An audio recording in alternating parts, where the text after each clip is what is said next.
God's country. Hills and farmland cover most of Macon County. Hidden in the outskirts of Red Bowling Springs, Tennessee, lies one of the oldest hotels in the town. Originally built in 1890 by brothers Thomas and Henry Cloyd, this historic building would originally be called the Cloyd Hotel. After swapping hands several times, the Cole family would end up purchasing the hotel, giving it the current name of the Thomas House Hotel. The Thomas House originally was the Cloyd Hotel. It was built by the Cloyd brothers, Henry James and Thomas Tyler, back in the 1890s. And then they lived here and ran it for quite a few years. And then when Mr. Cloyd died, he left it to his eldest son, and he gambled it away. So then there was a group of men called the Association that bought the hotel, and they finished the red brick building you see here now. Now, the original Cloyd Hotel was a two-story wooden structure that caught on fire and burnt. And before Mr. Cloyd died, they started rebuilding it into the brick building you see here, and all the wood was cut right here on the property, which was chestnut, and all the brick were made up on top of the hill. We have pictures that shows the people actually making the brick. And so they moved in here and opened it as a hotel, and the people started coming because of the sulfur waters in the area. There's 5 different sulfur waters here, and that started bringing people in, and it has, of course, as the popularity of it got to going, it just kept growing and growing and growing, and there ended up being 32 hotels here, or no, take that back, 32 boarding houses here, and 14 hotels in the area. So the Cloyd and the Palace were the 2 most famous of all of them, and then the Donahoe next door. So there's only 3 hotels left in the area now, which is the Armour, which used to be called the Counts, and then the Donahoe next door, and then our hotel, the Thomas House, which, like I said, was the Cloyd Hotel. Who is the most, which spirit is encountered the most by guests? Actually, I think Sarah is. Sarah's the one that people seem to be able to contact easier than anybody. And they constantly are telling me things about, well, we talked to Sarah last night, or, we had a session with Sarah. And Sarah, she was a small child that died here. She was probably around 8 or 9 years old when she died, and she had a stomach ailment. And she is related to the Cloyd family, which I have to say we have not found any record of her death. But she, supposedly they brought her here to drink the sulfur waters to see if it would cure her stomach problem, and she ended up passing away.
I was completely unaware of what was happening around me.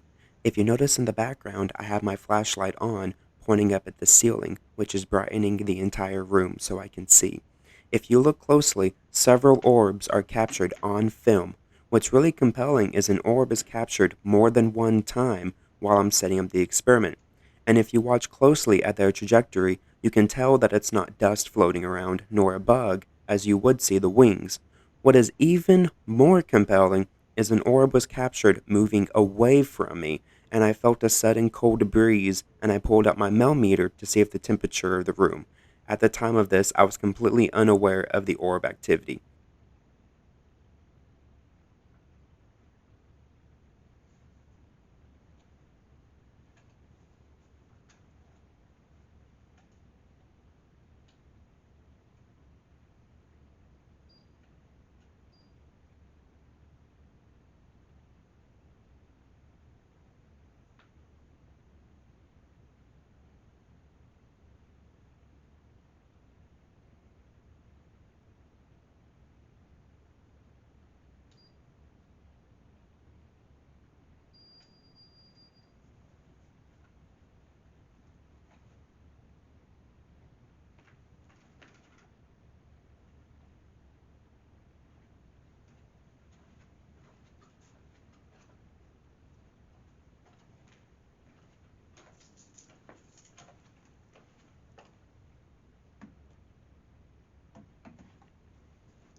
Alright, Sarah, I don't know if you remember me or not,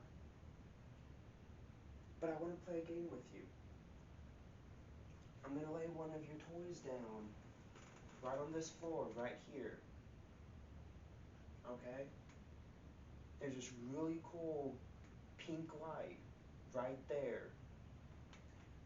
I want you to move this ball around, play with it however you want. But if you want me to go buy you more toys, go up to that pink light right there and tell me you want more toys. And I will gladly go and buy you some. Can you do that for me, please? I'm going to go ahead and leave you in your room, but your toy is right there if you want to play with it, okay? Remember, if you want any more toys, talk to that pink light right there, that glowing pink light.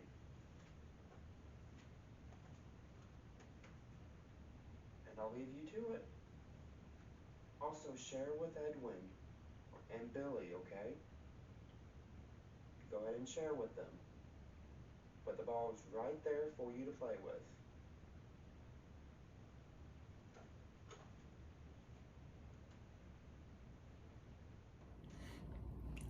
Alright, so the time is currently 8:31 p.m. I am currently doing an experiment over in room 37. I currently have a cross pattern, or like an X, taped on the floor with a ball over it. I have my infrared camera recording it right now. In the recording, I did test to make sure that the ball wasn't just going to move around. I stomped all around it, kind of jumped once or twice, and the ball didn't move. also have the infrared light going on at the same time.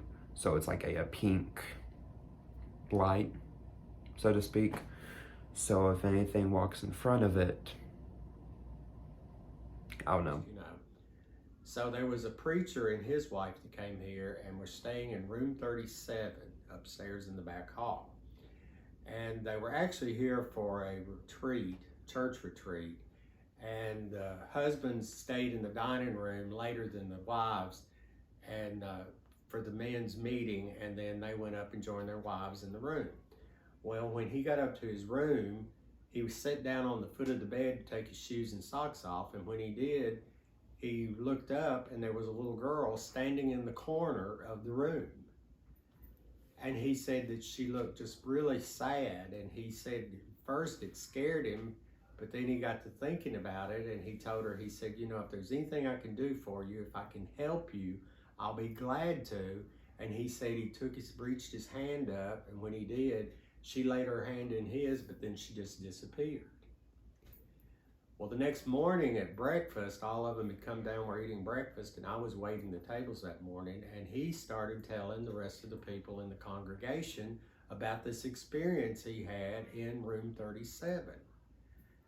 And they were all just really upset over it. You know, they're like, well, why didn't you try to help her? And he said, well, I did. She just disappeared.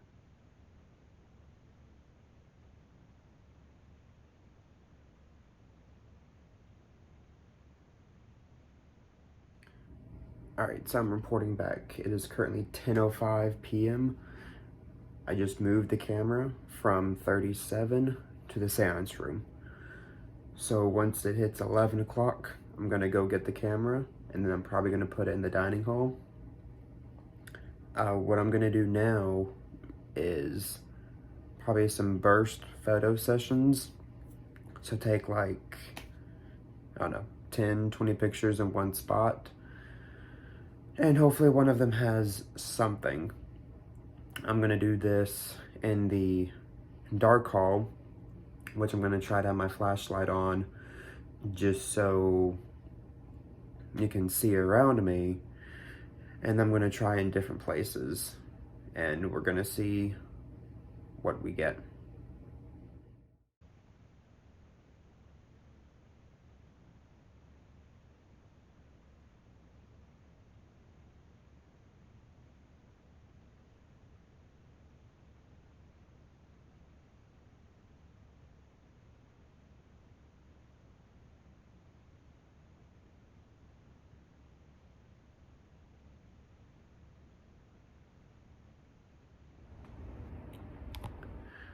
So I am currently in the lobby.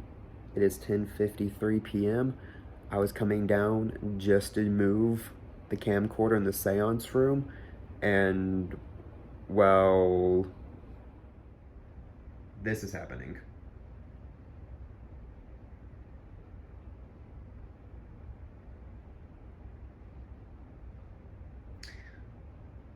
Didn't see it? Okay, well, let's wait. Can you turn the light on for me again?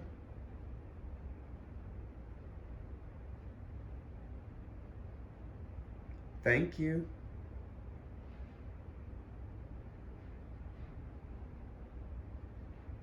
Can you turn the light on for me once more?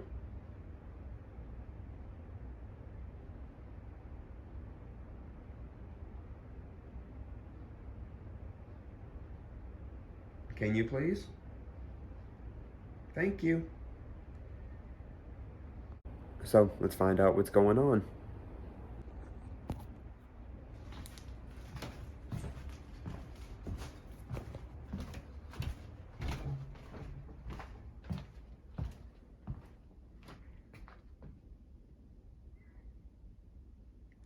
Okay, I do want to point out for the record, I am freezing cold right here.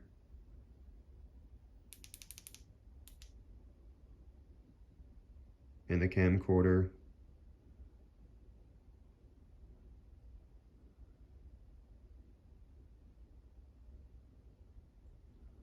That's interesting. Why did this turn off?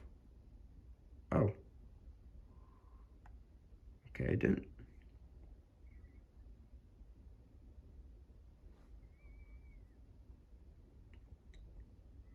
Is someone messing with my light right now?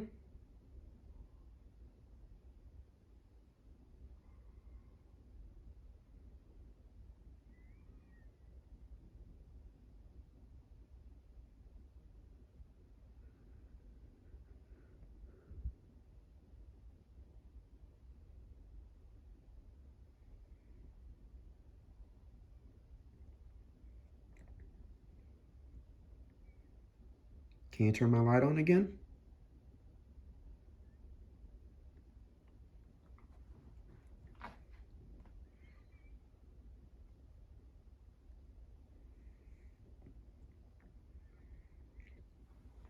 Okay. Let me turn on my light for a second.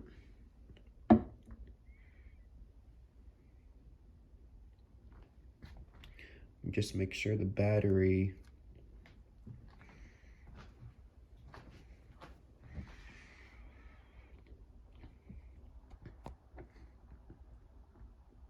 Ooh. Okay.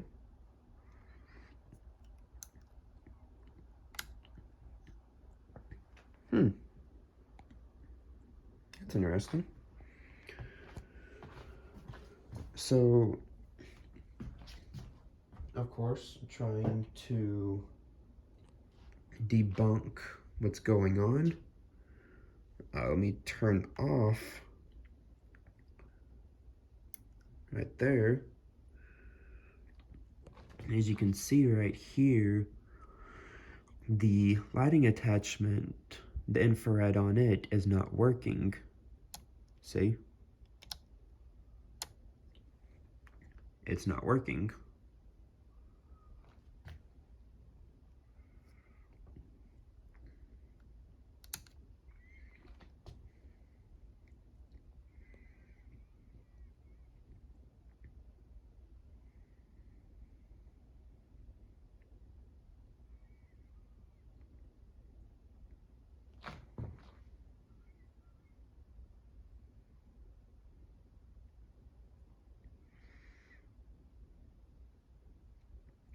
Is it going to turn back on?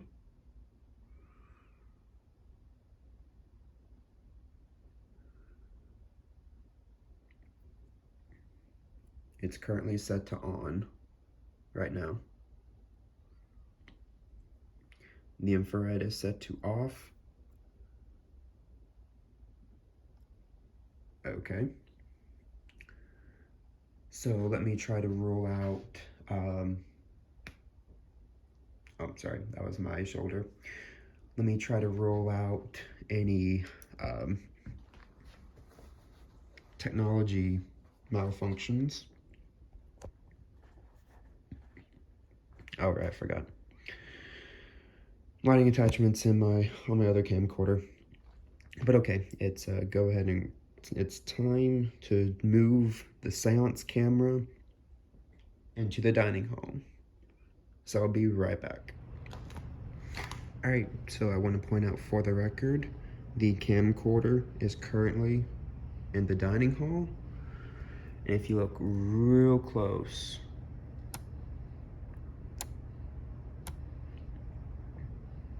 the infrared on the lighting attachment is now working. Let me just show you again. So if you look between the pillar and the wall on the left, you can barely see a light. The infrared is working.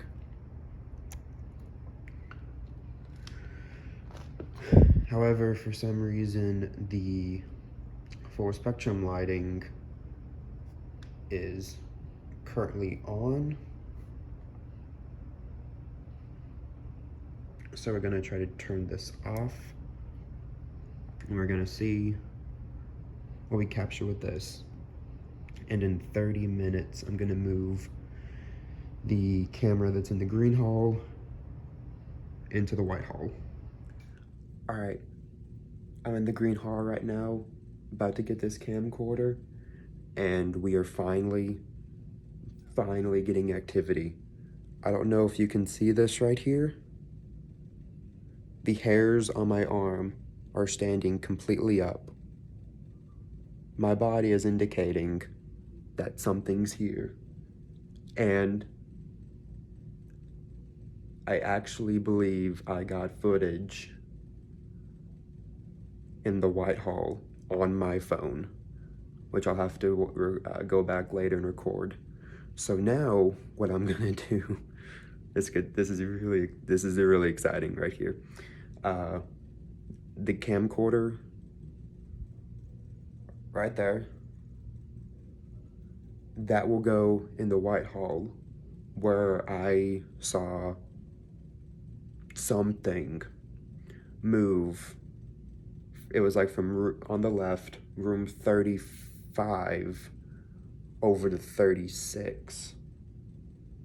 I think it, I don't know. Like, I don't know. This is where the fun begins. I'll keep y'all updated.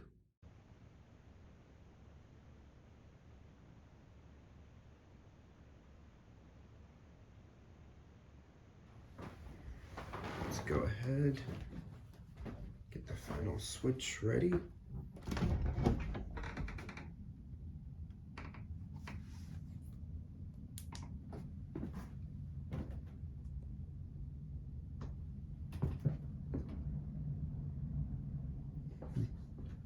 Okay.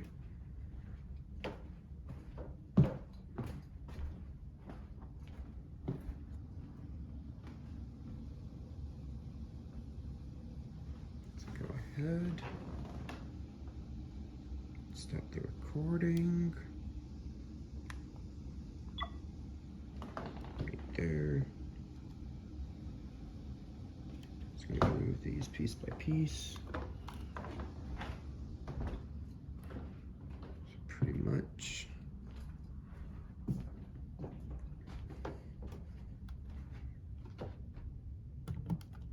Gonna keep this right there for now.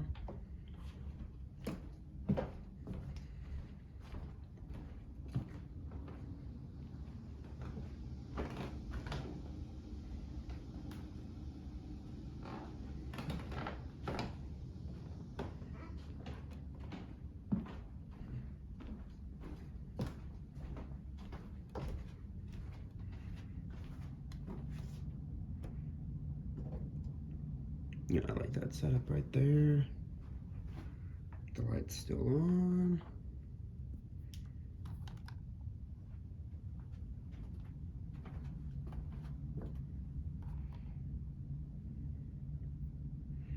Come and move it over so I can charge it.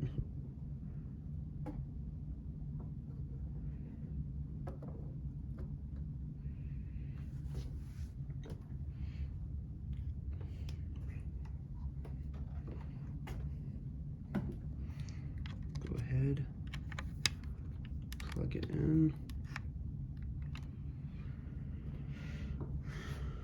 All right, currently charged. Gonna go ahead, start the recording. Let's go down to the seance room.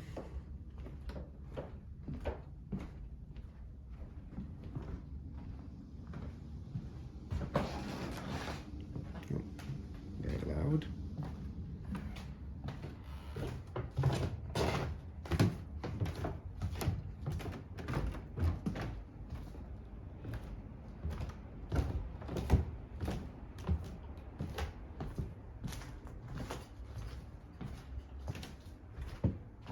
That's interesting.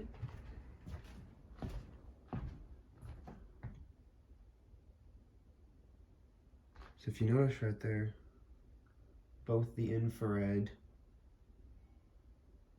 and full spectrum are on, but yet none of it's on.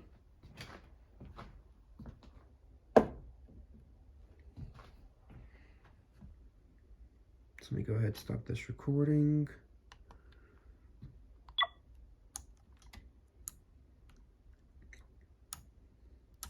Oh, let me double check real quick.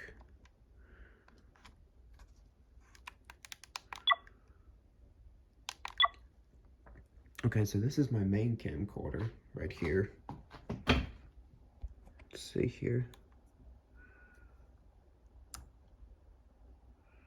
As you can see, nothing's happening.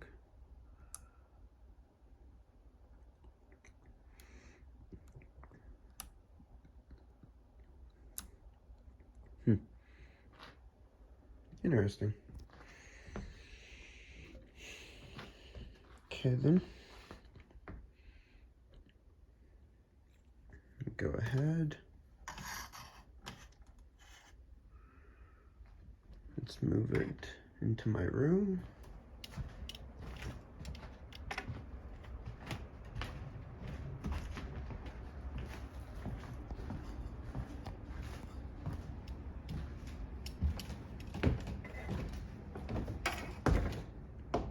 Gosh, I can't even move.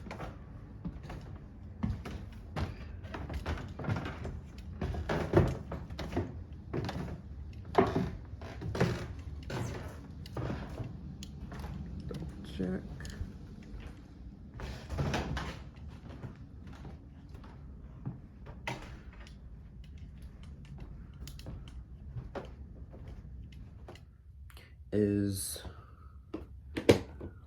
We're gonna call it a night.